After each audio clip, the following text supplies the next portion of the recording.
다음은 광주 광산갑 출신의 더불어민주당 이용빈 의원 나오셔서 질문해 주시기 바랍니다.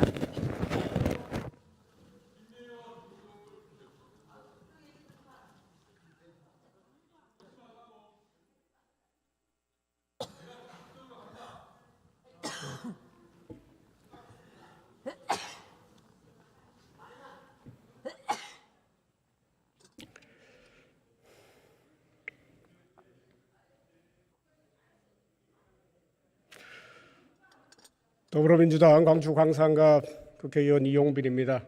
우리 김미애 의원님의 절절한 요구에 저도 가슴이 송한 많은 공감을 느끼고 그런 깊은 슬픔에도 공감합니다. 함께 하겠습니다. 존경하는 국민 여러분, 그리고 김영주 부의장님을 비롯한 선배 동료 의원 여러분, 마을 주치의 출신의 더불어민주당 광주 광산갑 출신 이용빈 의원입니다. 요즘 눈 떠보니까 후진국이라는 말을 국민들께서 많이 하십니다. 외신이 부러워했던 K대한민국의 위상이 바닥에 추락했다. 그리고 국가의 가장 기본적인 책무인 국민의 생명과 안전을 지키지 못하고 탄소 중립과 에너지 전환이라고 하는 시대의 소명에 역행하는 정책을 펼치고 누구나 차별과 배제 없이 건강한 권리를 보장하는 사회와는 반대로 달리고 벼랑 끝에선 민생을 살리지는 못할 망정 정부의 탁상공론 정책에 오히려 자영업자와 소상공인들은 두 번 울고 있습니다. 국민의 안전을 지키는 최종 책임자로서 윤석열 대통령은 최소한의 정치적 도의적 책임을 지는 것이며 진정성 있게 사과한다라고 행동할 수 있는 이상민 장관의 해임을 거부했습니다. 유가족과 국민의 요구를 거절한 것입니다. 사실 이상민 장관의 파면은 국민의 명령이라고 할 것입니다. 우리가 정치를 하는 이유가 무엇입니까? 국민의 고통에 응답하기 위한 정치가 곧 국민을 위한 정치일 것입니다. 윤석열 대통령은 국민의 아픔을 보지도 듣지도 않으려는 공감을 거부하는 독불장군식 아나무인의 대통령을 하고 있습니다. 앞서서 이상민 행안부 장관 탄핵 소추안이 가결된 것에 대해서도 대통령실은 의회주의의 폭이다, 의정사의 부끄러운 역사로 기록될 것이라고 밝혔습니다. 이런 적반하장, 으름장 놓기식의 급급한 대통령은 집권을 비호하는 데만 집중하다가 국민의 마음을 놓칠 것입니다. 그 후과는 고스란히 윤석열 정권의 책임으로 떨어질 것입니다. 윤석열 대통령은 민생 문제와 에너지 전환, 의료의 공공성이라고 하는 시대적 과제에서도 지금껏 우리가 만들어온 선진국가의 위상을 거꾸로 퇴행시키는 거꾸로 정부를 이루고 있습니다. 국민의 요청과는 전혀 거꾸로 달리고 있는 청개구리 정부의 참담한 마음을 가지고 본질에 들어가도록 하겠습니다.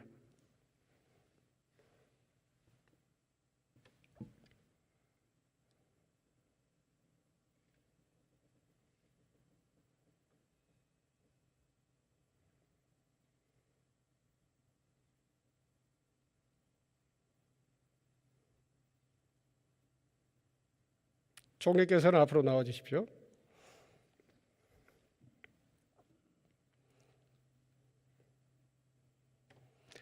지난해 10월에 기재부가 올해 3월까지 LNG와 LPG 수입에 붙는 관세를 0%로 적용한다고 발표했었죠. 네, 화면 보시겠습니다. 자, 관세를 안 붙이면은 이게 수입 물가가 낮아지고 가스 구입 가격도 내려가서 도시가스 요금도 떨어질 것이고 그로 인해서 국민들의 고충을 들어드릴 수 있는 정책이다 이렇게 판단한 것이죠. 예, 그렇습니다. 그런데 유류세 인하 때는 어땠습니까? 결국 기업들만 이득을 봤었죠. 정작 국민들은 혜택을 받지 못할 것이다라고 경고를 했는데 들은 채 많지 하고 있습니다. 국민은 갈수록 허리띠를 더 졸라매고 있고 기업들은 오히려 배가 불러가고 있는 입장입니다. 정부가 이렇게 무능한 정책을 하면서 정작 국민이 받아야 될 혜택을 엉뚱하게 기업들이 가져간 거 아닙니까? 저는 이 정책이 제대로 그 본질을 찾아가기 위해서는 기업이 가져가는 이익이 결국 국민들에게 돌아갈 수 있도록 정책을 설계했어야 된다고 생각합니다. 그렇다면은 기업이 알아서 요금 인하를 안 했기 때문에 세금을 걷어서 국민들께 돌아갈 수 있도록 해야 되지 않겠습니까? 의원님께서 에너지 약자에 대해서 깊은 그러한 그 따뜻한 마음을 가지고 계신 것에 대해서 우선 존경을 드립니다. 다만 그 유류세 인하는 뭐 의원님께서 너무 잘 아시겠습니다만은 그거는 그 유류를 파는 기업을 위해서 만든 것이 아니고 그 유류를 최종적으로 쓰는 우리 국민들에게 다소나마 좀 그 너무나 급속히 오르는 그 가격을 다소 좀 내리고자 하는 그러한 그 상황이었다는 말씀을 드리고요. 올해 들어서 유류 가격이 조금 내리고 있기 때문에 그 부분을 또 일부분은 또 원위치시키고 있습니다. 이것은 절대로 우리 기업의 이익을 늘리기 위해서 한 것은 아니다라는 것을 예, 당연히 뭐 이해해 주셨으면 제가 말씀드렸던 내용을 다시 반복해 주신 건데요. 결국은 이런 관세를 0% 그리고 관세를 받지 않겠다라고 하는 것은 그로 인한 도시가스 요금 인하가 국민들에게 혜택으로 돌아가길 바라는 정책인데 실제 지금 그렇게 되지 않고 있지 않습니까? 그것만으로는 충분치가 않기 때문에 저희가 올해 들어서 그 에너지 약자들에 대해서 지원책을 대폭 강화한 것입니다. 그래서 국민 고통을 이러한 기업들이 분담하는 차원에서 횡재세를 걷어야 된다고 저희들이 주장을 하고 있는데 거기에 대해서 어떻게 생각하세요? 의원님 뭐 잘 아시는 사항입니다만 횡재세를 부과하는 구라파 같은 국가와 저희의 그 유류 공급의 체계는 많이 다릅니다. 외국에서는 대개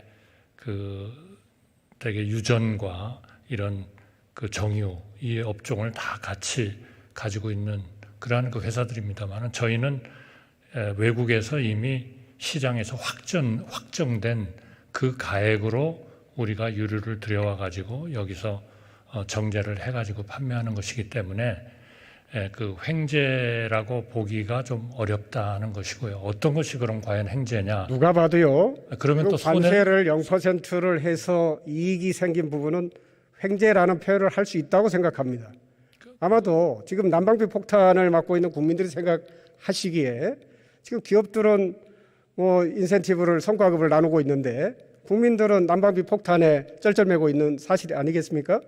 어려운 분들이 있다고 생각하고 그분들에 대해서 지원을 대폭 확대한 것입니다. 지금 민심은 이러한 난방비 폭탄이나 공공요금의 인상 때문에 굉장히 힘들어하고 있죠. 정부가 여기에 대해서 이제 여러 가지 긴급한 처방을 내놓고 계시는데 굉장히 졸속으로 이루어지고 있다라고 평가되고 있습니다. 무엇보다도 에너지 바우처하고 요금 할인 관련해 가지고 277만 가구에 난방비를 지원한다고 했죠? 예, 그렇습니다. 그런데 277만 가구 안에는 98만 가구가 중복으로 숫자가 더해졌다는 거 알고 계십니까? 저희가 그러한 그 사각지대가 없도록 면밀하게 그 제도를 마련을 했습니다. 지금 동절기에 기초수급자 142만 명 그리고 차상위 계층 26만 명에 대해서 난방비 지원을 59만 원으로 대폭 강화를 했습니다. 하여튼 이 생색내는데 너무 급하셨던 것인지 이러한 취약한 사각지대를 해소할 촘촘한 지원 방안을 제대로 마련하지 못하신 것 같습니다. 특히 저희 의원실로 엄청나게 많은 팩스가 들어오고 있습니다. 특히 소상공인이나 중소자영업자들이 난방비 폭탄의 직격탄을 맞고 있다는 걸 이해하시죠? 네. 그분들에 대해서는 지원 대상에서 제외되어 있습니다. 어떻게 생각하세요? 의원님께서 그 소상공인에 대한 애정을 가지신 것에 대해서 우선 존경의 말씀을 드리고요. 소상공인에 대해서는 물론 그 사업을 운영하기 위해서 에너지 값이 상당히 들어가는 건 맞습니다. 그러나 그 지원의 방법이 소상공인들은 이 사회적 약자로서의 그 세대에서 이 에너지를 쓰는 분들하고는 조금 달리 지원할 수가 있다. 저희는 그렇게 생각합니다. 그런 지원 방법을 지금 모색하시겠다는 말씀이시죠? 그러니까 그거는 에너지 지원 그 자체보다는 소상공인으로서 사업을 추진하기 위해서 하는 데 있어서의 어려움, 또 자금의 부족 이런 것들을 저희가 조금 지원해야 되는 거 아닌가. 적극적인 지원 방법을 좀 모색해 주시길 바랍니다. 말하자면 고물가, 고금리 때문에 지금 직격탄을 맞고 계시잖아요, 그분들이. 네, 어려움을 잘 알고 있습니다. 특히 정부가 이 가스요금 부담에만 집중하다 보니까 오히려 더 비싼 등유를 사용하시는 취약계층들도 많이 계시거든요. 예컨대 시설하우스 농가라든지 이 농촌의 노후주택에 사시는 분들은 사실 하소연할 곳이 없어요. 그러한 취약 사각지대가 있다는 걸 파악하고 계십니까? 그래서 연탄과 그 등유를 쓰시는 분들에 대해서도 저희가 지원책을 마련해서 시행을 하고 그 있습니다. 부분은 반드시 지원 대책을 수립해 주시기 바랍니다. 그뿐만 아닙니다. 혹시 총리께서는 개업한 지 7년 이상이 된 그런 자영업자들에게 특별하게 우리 정부가 어떤 저주를 퍼붓고 있다라는 이야기 들어보셨습니까? 오히려 그분들을 돕기 위해서 한 8천억 정도의 그 소상공인 전통 시장 자금을 지금 신설을 그렇습니다. 해가지고 그런데 말입니다. 네네. 이 저신용 소상공인 대출 지원 사업을 지금 말씀하시는 건데 그 대상에서 개업한 지 7년 이상이 되신 분들은 대상에서 제외되고 있어요. 굉장히 어려움을 느끼고 있다 그 말입니다. 그럼 코로나19 경제 위기가 이분들을 피해 갔을까요? 그거는 아닐 겁니다. 그러나 항상 저희의 그 정책의 애로는 어려운 분들이 있습니다. 그런데 그 우선순위를 가장 사회적으로 약하신 그런 분들을 좀 충분히 지원해 드리고 그리고 재정적인 또 저희가 건전성도 유지해야 되기 때문에 재정적 그렇습니다. 건전성을 유지하는 범위 내에서 사회적 지원을 해야 된다 약자들을 이렇게 생각합니다. 제대로 보호해 주는 게 국가의 책임이겠죠. 그런 측면에서 좀 더 세밀하게 살피시라는 뜻으로 말씀드리고요. 정부가 지난 시기에 이 소상공인과 자영업자를 지키겠다고 선언하면서 선거에서 이겼다라고 생각하는데 어떻게 생각하십니까? 소상공인에 대한 애정과 이 지원의 필요성은 그때 100% 저는 뭐 손실 여야를 보상을 막론하고 했는데 네, 여야를 지키지 막론하고 못했죠. 그것은 우리 코로나 과정을 거치면서 이제 어려웠던 분들이고요. 일반적으로 그런데 이제 이 지난 3년을 지나오면서 가장 아팠던 사람들이 소상공인 자영업자 아니겠습니까? 네, 그렇게 생각합니다. 근데 그분들이 손실보상 100% 해준다는 말에 현혹돼서 지금의 정부를 선택했다는 말들을 많이 했습니다. 그런데 이 정부가 약속을 헌신짝처럼 내팽개쳤는데 최근에 말이죠. 정부가 대형마트 의무 휴업 규제를 슬그머니 풀었습니다. 이것 때문에 이 소상공인들이 난리가 났는데 믿었던 정부한테 뒤통수를 맞았다고 표현하는 겁니다. 어떻게 생각하십니까? 의원님께서 항상 이 소상공인에 대한 애정이 참 많으신 거를 제가 잘 알고 있는데요. 이제 마트 그 의무 뭐 일종의 문을 닫는 거죠. 그 부분은 절대로 이 소상공인을 힘들게 만들고자 한 제도가 아닙니다. 요거는 소상공인과 대형 마트들이 충분히 상생의 차원에서 합의를 한 겁니다. 다시 말씀드리면 연 이틀간 휴무를 하는 거를 이틀을 휴일날만 하는 것이 실제로 실적을 보니까 별로 좋지가 않다. 그러니까 그 이틀 휴일 하는 거를 선택을 하게 하자.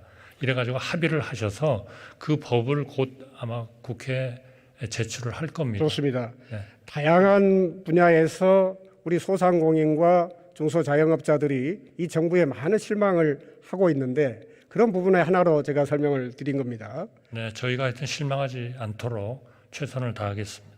민주당이 제안했던 이 7조 2천억 규모의 에너지 물가 지원금 그리고 횡재세에 대해서는 적극적인 수용 검토를 해야 된다고 주장하고 싶고요.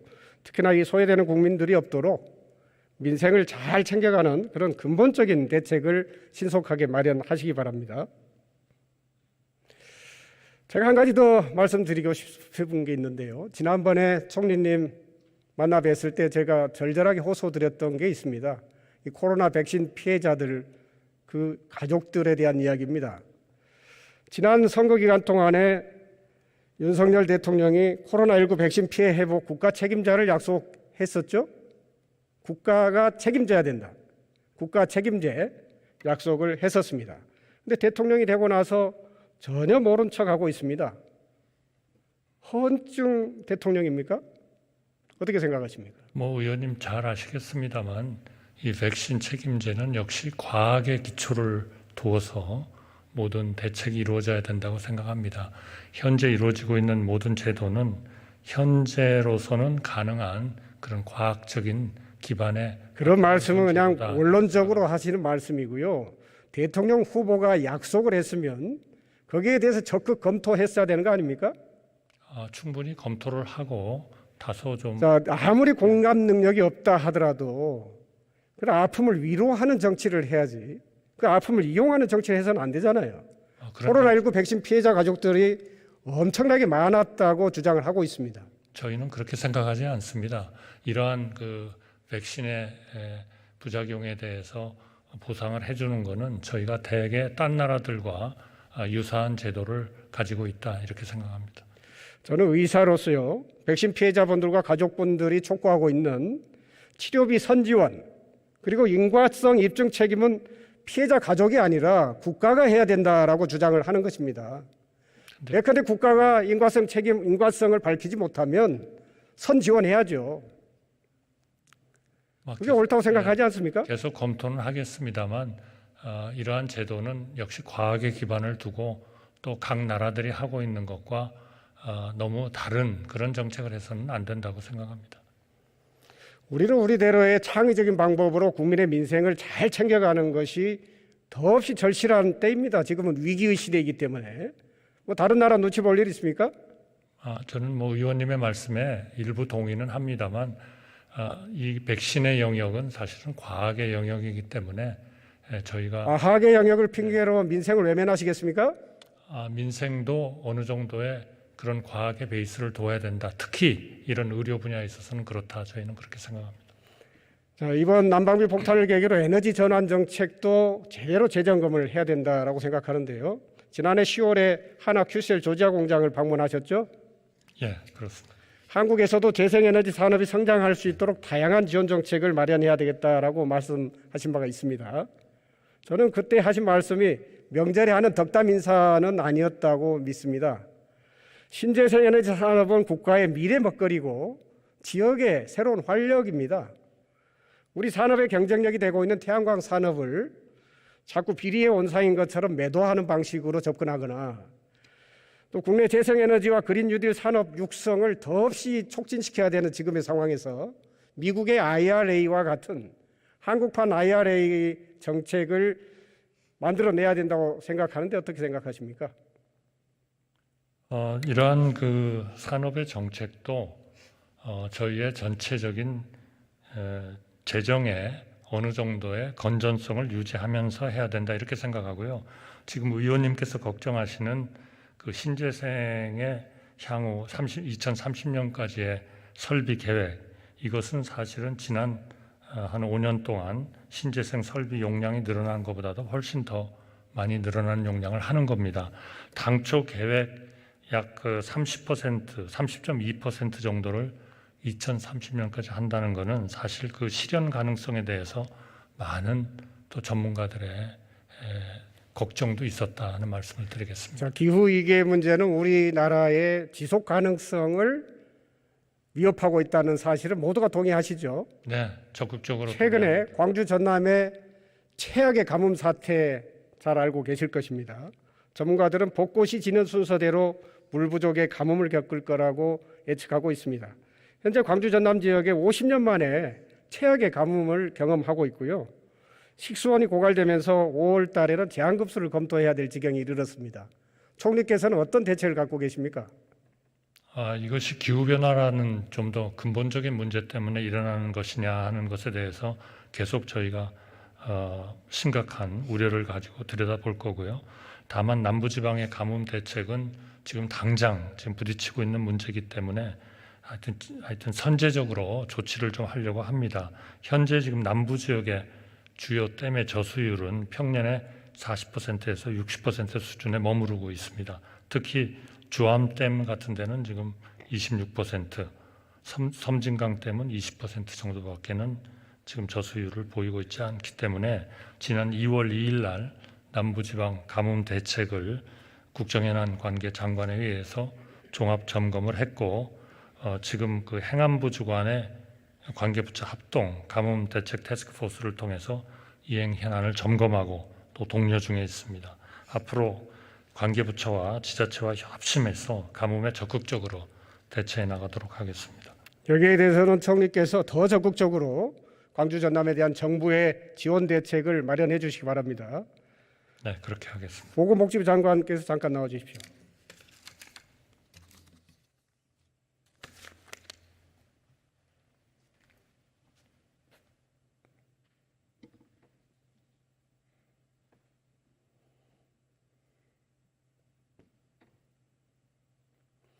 남은 시간이 얼마 되지 않아서 제가 마이크가 꺼져도 좀 말씀을 드리도록 하겠습니다. 윤석열 대통령께서 지난 12월 13일 국무회의에서 이 건강보험 개혁을 2040년에 누적 적자가 678조에 이를 것이라고 국민 불안을 부추기셨습니다. 동의하십니까? 네, 낭비 요소를 제거하지 않으면 곧 재정 위기가 올 거라고 생각하고 있습니다. 장관께서는 이 대통령의 국무회의 때 발표하기 한 달 전에 네, 건보의 누적 적립금이 약 20조 2천억으로 안정적으로 관리되고 있다고 발표한 바가 있습니다. 네. 동의하십니까? 예, 그때 그 보도 자료를 잘 보시면 방점이 현재는 괜찮지만은 낭비적인 요소를 제거하지 않으면 안 되고 그래서 정부는 이러이러한 대책을 강구하겠다 그렇게 국민께 보고드린 그 보도 자료입니다. 한 달 사이에 특별히 변한 것이 없는데 보건복지부의 발표와 국무회의 때 발표한 게 그렇게 다를 수가 있습니까? 저는 다르다고 생각하지 않습니다. 건강보험에 낭비 요소가 있고 낭비 요소를 막지 않으면 곧 재정기 위기가 온다는 그런 같은 취지라고 생각이 듭니다, 의원님. 환자들의 조기 진단과 정밀 검사를 위해서 MRI 검사나 초음파 검사한 것이 낭비입니까? 제가 말씀드리겠습니다. MRI나 초음파 모든 게 낭비라는 것이 아니고 숫자도 있지 않습니까? 18년에서 21년 3년간의 MRI 초음파 진료비가 10배나 증가하였습니다. 이건 정상적인 것이 아니라고 생각이 듭니다. 그래서 왜 이렇게 증가됐는지 재점검이 필요하다고 생각이 듭니다. 분석하는 것은 뭐 늘 해야 되겠죠. 네. 그러나 대통령이 나서서 건보의 재정 위기를 과장하고 부풀려서 국민을 불안에 떨게 만들고 국민건강보험의 말하자면 보장성을 후퇴하겠다. 문재인 케어를 비난하는 것이 말이 된다고 생각하십니까? 의원님, 대통령께서 보장성을 후퇴한다고 말씀하신 적이 없고요. 국정과제 점검 회의에서 이런 말씀을 하셨습니다.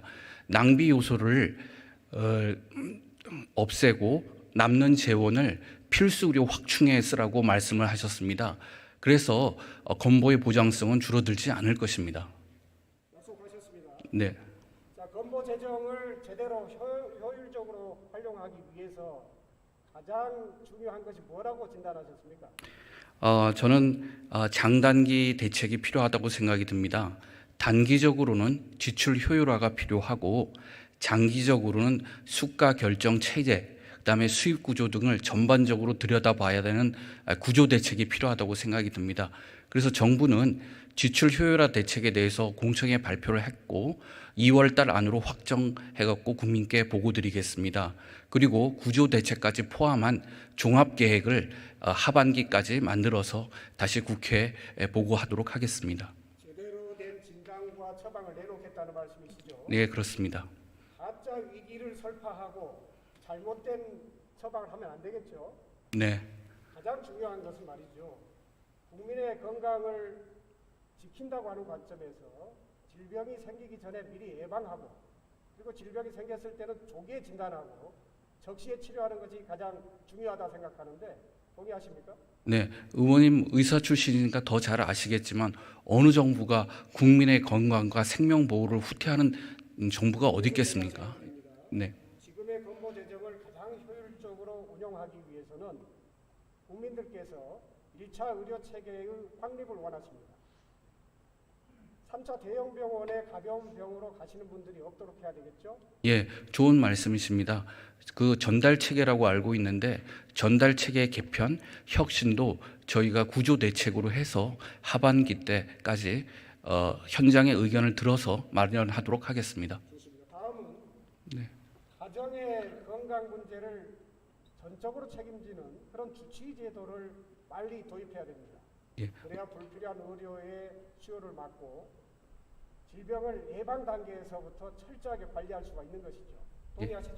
예, 의견 주셨으니까 잘 검토하겠습니다. 1차 의료 체계를 확립하고 주치 제도를 도입하는 것은 의료의 선진화로 가는 가장 빠른 길입니다. 아까 말씀하신 것처럼 필수 의료 당연히 강화해야 되겠죠.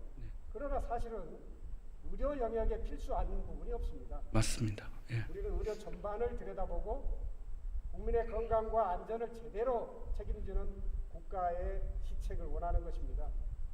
더 적극적으로 검토하시기 바랍니다. 예, 그렇게 하도록 하겠습니다.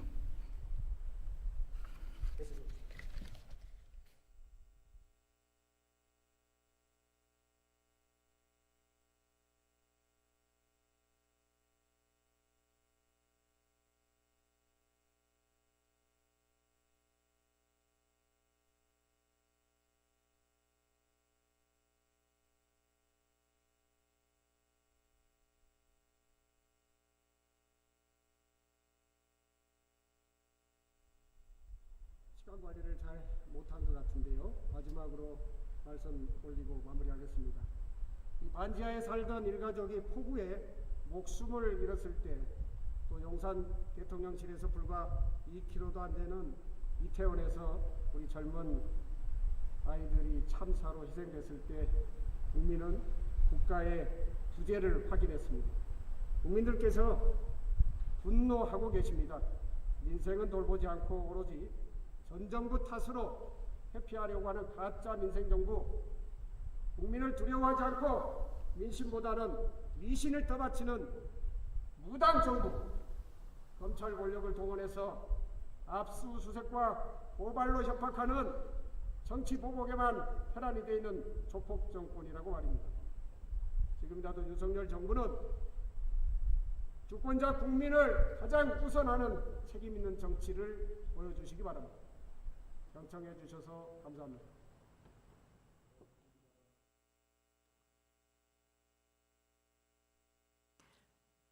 이용빈 의원 수고하셨습니다.